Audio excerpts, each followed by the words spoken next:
How to use HelloFresh discount code. In order to use a HelloFresh discount code for your first box, you must enter it during the checkout process before completing your payment.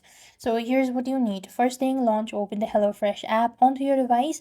You could also apply the discount code, like visit the HelloFresh and choose your meal preparations or preferences and box size. So what I'm gonna do is just go to the home page and I'm just gonna go ahead and select the item.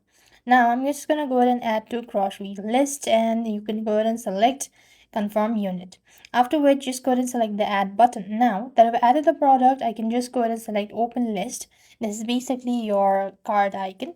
Now what I'm gonna do is I'm just gonna go ahead and select this, or so now that you've added a product, what I'm gonna do is you could simply go ahead and select it to the checkout procedure. And at the checkout procedure, you will be able to find the section where you could go ahead and enter promo code, voucher code, or redeem voucher. So that is basically where you have to add in discount code, and that is how you're supposed to get a discount on your HelloFresh. So with that, we've completed our steps. Thank you for watching. See you in the next video.